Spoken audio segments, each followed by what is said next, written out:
우리 대학은 2025학년도 신입생부터 381명의 학생을 전공 없이 선발합니다. 지난 3월 20일 우리 대학은 2025학년도 전공 자율 선택제, 즉 무전공 선발 설명회를 열고 이와 같이 밝혔습니다.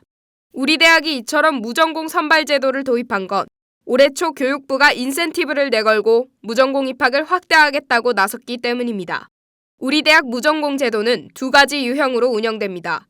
자율전공학부라는 이름으로 전공 계열을 정하지 않고 입학한 후 모든 전공에 대한 선택권을 가지는 방식과 단과대학 통합모집이라는 이름으로 입학 시 단과대학만을 선택한 뒤 해당 단대 내에서 전공을 선택하는 방식입니다.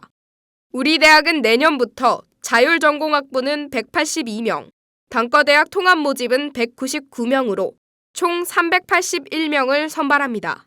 두 가지 유형을 통해 무전공으로 입학한 학생들은 1년간 여러 전공을 경험하고 2학년에 전공을 선택할 수 있습니다.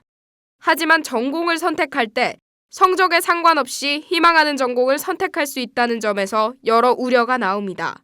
학생들이 인기 전공을 선택해 기초학문이 고사하고 충분한 교육 여건이 제공되지 않을 수 있다는 겁니다. 이날 설명회에서도 다수의 교수진이 기초학문 보호에 대한 의문을 제기했습니다. 이에 대해 우리 대학은 쏠림 현상은 데이터 분석 중이며 구체적인 교수 배정 등 계획은 추후에 더 자세히 하겠다는 입장입니다.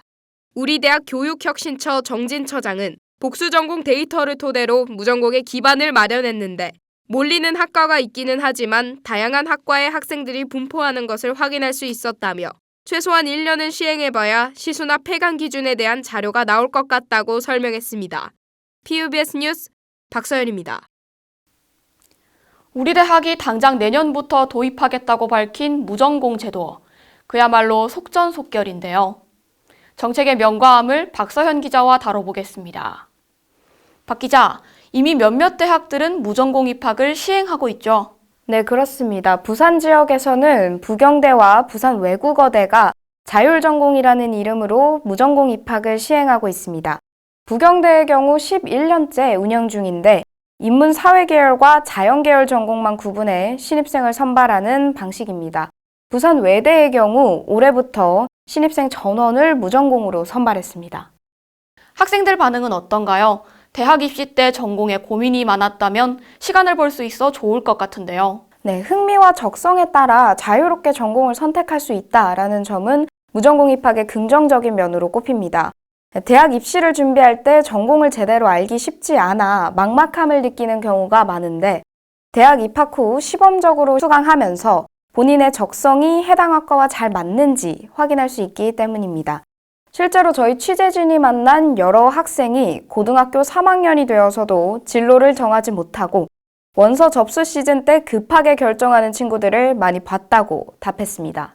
네, 그렇군요. 그럼 우려되는 점은 없나요? 네, 문제는 무전공 선발로 인해 학생들이 특정 인기 전공에 쏠릴 수 있다는 점인데요. 취업이 잘 되는 경영, 경제, 통계학 등으로 학생들이 몰릴 가능성이 높다는 것입니다. 네, 한 일간지의 보도를 보면 무전공 입학을 15년째 실시하고 있는 서울대학교의 경우에도 36%가 특정 학과로 몰린 것으로 나타났습니다. 상대적으로 선택받지 못한 학문은 고사할 위기에 처할 수도 있다는 거겠군요. 네, 그렇습니다. 기초학문인 고사하고 충실한 교육 여건이 제공될 수 없다라는 우려가 나옵니다. 특히 우리 대학과 같은 국립대는 건강한 학문 생태계를 제공할 책임도 있기 때문에 보다 신중한 논의와 노력이 필요한 상황입니다.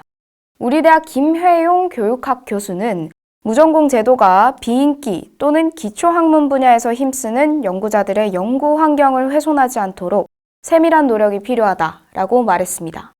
무전공 입학의 도입 취지를 효과적으로 반영하기 위한 보다 세밀한 체계 마련이 필요해 보입니다. 지금까지 박서현 기자였습니다.